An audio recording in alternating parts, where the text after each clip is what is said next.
Bonjour à tous et bienvenue sur la chaîne YouTube du Trousseau Angélique. Et aujourd'hui, j'ai le plaisir de recevoir Elsa Martineau. Bonjour Elsa. Bonjour Angélique. Alors, donc normalement, on devait se voir d'habitude au centre où je fais les formations parce qu'on n'est pas très loin. Mais bon, des petits problèmes de voiture ont fait que nous le faisons par Zoom. Voilà, parce qu'on tenait vraiment à cœur de pouvoir faire cette entrevue ensemble. Et donc, Elsa est yoga doula. Ah, donc, alors, je sais que déjà, doula, c'est un mot qui commence voilà, à venir de plus en plus, et donc vous commencez à connaître un petit peu plus. Et si vous avez déjà suivi la chaîne YouTube, vous avez déjà pu entendre des doulas. Mais en plus, yoga, il y a avant yoga. Donc, nous allons savoir un petit peu ce que c'est. Elle va pouvoir nous expliquer. Et déjà, au début, Elsa, de nous dire pourquoi tu en es arrivée à choisir ce métier. Et après, de nous expliquer quel en est voilà, le contenu et qu'est-ce que tu peux apporter aux futurs et jeunes parents. Ah, je te laisse la parole, Elsa. Merci. Je suis yoga doula depuis 2019 et donc c'est une reconversion. C'est un métier que j'ai découvert quand j'étais enceinte. J'ai d'abord découvert le métier de doula. Et en fait, moi, j'ai fait l'expérience personnellement de ce que c'était d'avoir une doula à mes côtés. Et ça m'a donné envie, enfin voilà, ça a posé ça a semé une graine. Et en fait, mon parcours personnel, les difficultés que j'ai pu traverser, les questionnements, les doutes, euh, m'ont amené à vraiment vouloir faire corps avec ce métier et à me dire que c'était ce métier qui était un métier qui est un métier qui n'est pas encore bien connu, reconnu, et un métier qui est très utile dans notre société et qui est vraiment de plus en plus en demande des parents. Je me suis lancée après avoir quitté ma vie d'avant aux États-Unis. Je me suis installée à Montpellier et j'ai commencé ma reconversion. En cherchant dans ma reconversion quelle formation je voulais faire. En fait, chemin faisant, j'ai trouvé cette formation qui s'appelle la formation de l'école Yoga Doula. Et en fait, cette formation, elle fait tout son sens pour moi. Pourquoi? Parce que mon petit garçon, il n'est pas que français, il est aussi indien. Par son Ah, papa, il est du Pendjab. Les origines de mon fils sont, du côté de son papa sont du Pendjab et le Pendjab, c'est le berceau du Kundalini Yoga. Et le Kundalini Yoga, c'est l'essence de la formation des Yoga Doula. D'où ce que vous voyez écrit, mon nom c'est Elsa Martineau, mais mon nom spirituel c'est Kiran Gyan. Donc c'était important pour moi de faire vraiment de boucler une boucle, d'avoir tout son sens au niveau personnel et professionnel. Et c'est ça qui est un grand moteur pour moi dans mon travail. Cette spiritualité, cet ancrage ce yoga qui m'a accompagnée aussi personnellement dans ma grossesse et que j'ai à cœur de pouvoir partager avec les familles. Donc, en tant que yoga doula, on a un accompagnement non médical de la préconception au postpartum avec un enseignement yogique de la lignée du Kundalini Yoga. Et on accompagne avec chacune une yoga doula, elle est unique, c'est comme une doula, elle est vraiment unique à part entière avec sa personnalité, son histoire, ce qu'elle a traversé et ses touches, ses sensibilités. Donc, il va y avoir une yoga doula qui va être plus portée par le massage, une yoga doula qui va être plus portée par la cuisine, une yoga doula qui va être plus portée par aussi accompagnement parentalité. Euh, des yoga doulas qui vont même travailler avec l'élément de l'eau, l'élément différentes choses. Vraiment, on a tout un bagage à part entière qui est lié à notre histoire. donc, Donc, en vous fait, allez... quand tu parles de yoga, Oui, c'est toute la philosophie du yoga. C'est pas que les postures. Ça va être aussi bien la cuisine. Est-ce que ça va être le côté aussi d'un peu de la médecine ayurvédique? Est-ce qu'il y a voilà, donc le massage? Est-ce que c'est une façon de penser? Est-ce que c'est tout ça qui est... Enfin, j'ai fait du yoga Kundalini, donc je vois ce que c'est. Alors, par contre, en même temps, je trouve que les postures sont quand même des fois assez. Donc, je me dis, ça va être beaucoup plus, peut-être, calme quand on est enceinte. Mais voilà, dis-moi un petit peu plus par rapport à Ouais, ça. pour clarifier, on a une fondation, on a toute une fondation de base qui est issue de l'enseignement du Kundalini Yoga euh, Mhm. euh, par rapport à la philosophie. Et ensuite, dans notre formation, on n'a pas une formation en Ayurveda. C'est une formation qui est beaucoup trop conséquente pour être appliquée à une formation de yoga doula. Néanmoins, il y a beaucoup de yoga doula qui ensuite, après leur formation, vont se former en Ayurveda pour l'alimentation ou pour le massage, qui vont approfondir des modules bien spécifiques. Euh, Ce qu'on va avoir en commun, c'est la base par rapport au yoga Kundalini appliqué à la femme enceinte et en postpartum. On va vraiment avoir cette capacité à accompagner par, tu l'as nommé, des asanas, des enchaînements Mhm. de yoga postural euh, adaptés à la femme enceinte et en postpartum. Et on va aussi avoir une série de propositions en méditation, en pranayama, donc exercice de respiration. On va avoir aussi des rituels appliqués à le Kundalini Yoga pour la maternité. Mhm. Toutes ces choses-là, on va les avoir en commun. Mais ensuite, notre formation ne nous forme pas à l'Ayurveda. Ça, c'est vraiment quelque chose à part entière et qui va se développer ensuite par nous-mêmes dans des post-formations. Voilà.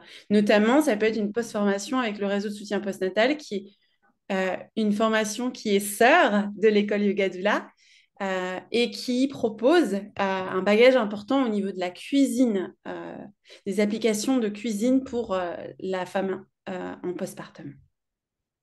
D'accord. Oui, donc ça aussi, c'est très intéressant, Elsa Martineau, par rapport à cette association. Et donc, eh ben, on se retrouvera sûrement pour refaire un Zoom, voilà, une entrevue qui parlera de cette association spécifique au postpartum et qui est tellement, tellement utile. Parce que c'est vrai que ben, beaucoup de parents se sentent des fois un petit peu ou seuls ou démunis, se trouvent beaucoup accompagnés pendant la grossesse, mais souvent moins après. Et c'est vrai que cette association permet cela, mais également aussi la doula. La doula est aussi là pour le postpartum quand même. C'est pas juste la première semaine comme la sage-femme. Vous pouvez aussi accompagner et aussi par rapport au yoga aussi. Vous avez cette chose-là. Oui, mais on va pas le faire tout de suite.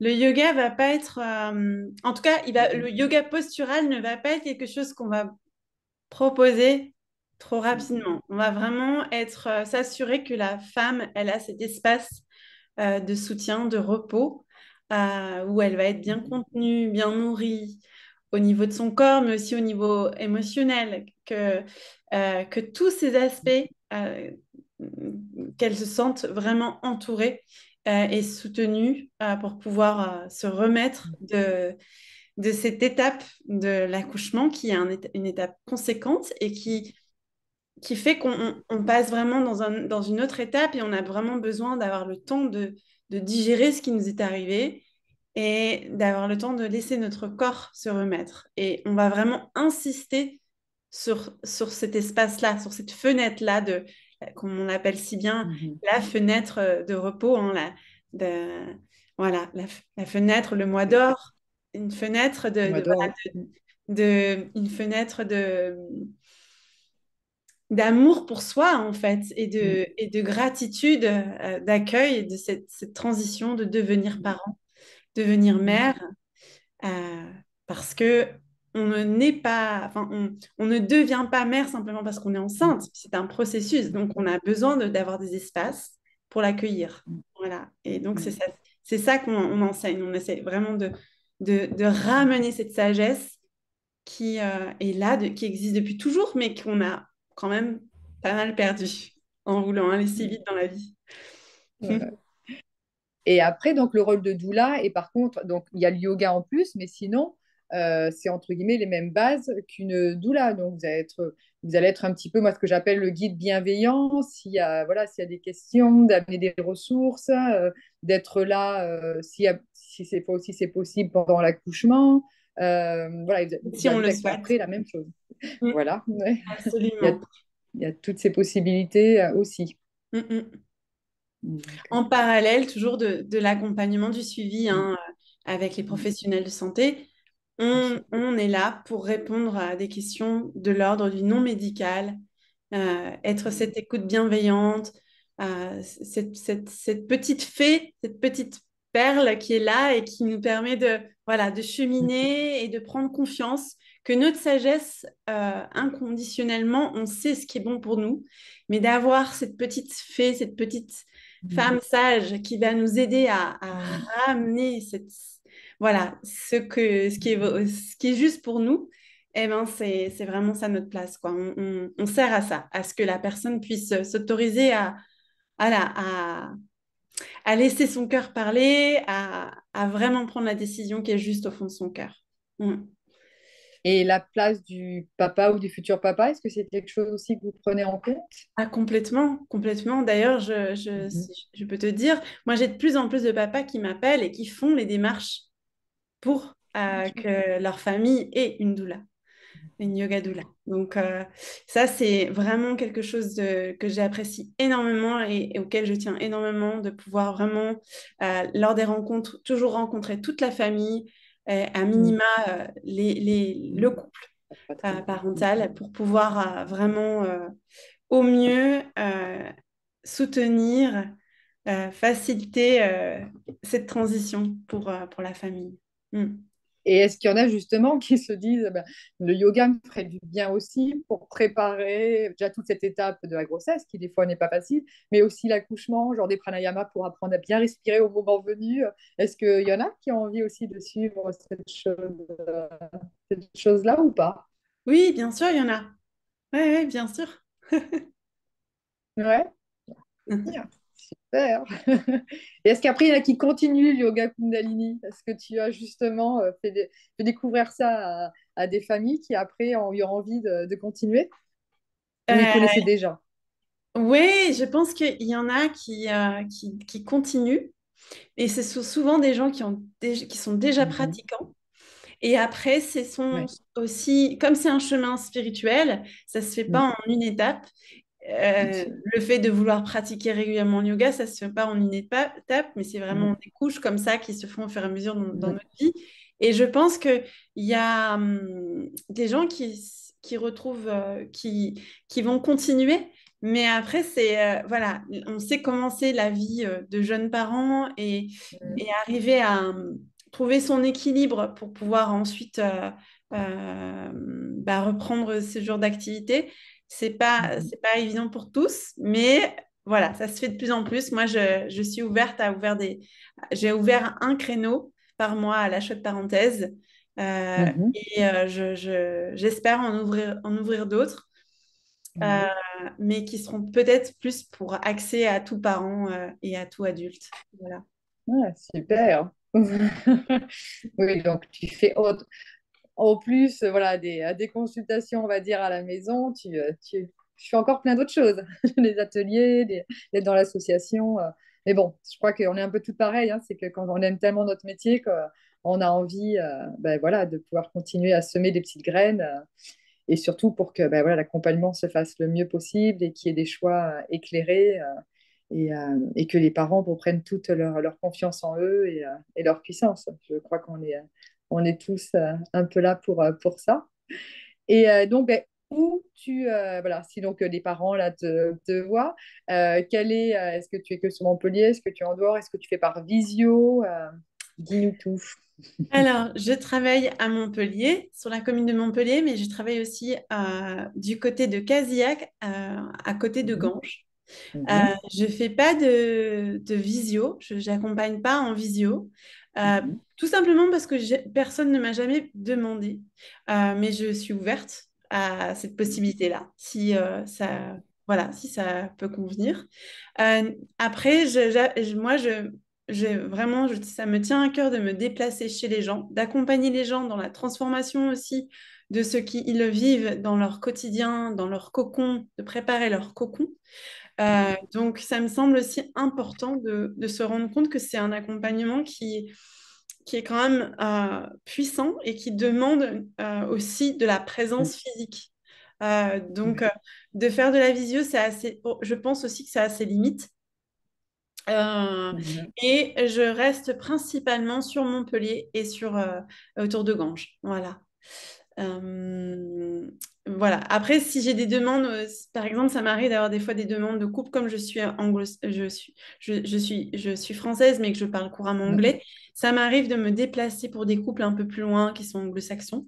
Euh, Mhm. voilà. Mais néanmoins, j'essaie de rester sur mon secteur parce qu'il y a plein d'autres belles doulas qui sont dans les autres secteurs. Et Oui. c'est important pour moi aussi de enfin, de voir, de référer à Ouais. d'autres collègues. Voilà. Mm. Eh ben, super. En tout cas, c'est un super métier. Déjà d'où là, voilà. Mais c'est vrai que d'apporter en plus cette spiritualité, cette philosophie, que voilà, en plus moi qui me tient à cœur, je trouve ça vraiment ben ouais, magnifique qu'on puisse accompagner sa grossesse avec ben, tous ces beaux outils et une belle personne aussi comme toi, vu que je connais Elsa depuis quelques années et je sais qu'elle a vraiment un grand cœur pour ce qu'elle fait. Ben, merci, merci Elsa. Et puis peut-être à une autre entrevue pour parler de l'association de soutien post-partum. Ouais, merci beaucoup, Angélique. À bientôt. À bientôt, Elsa.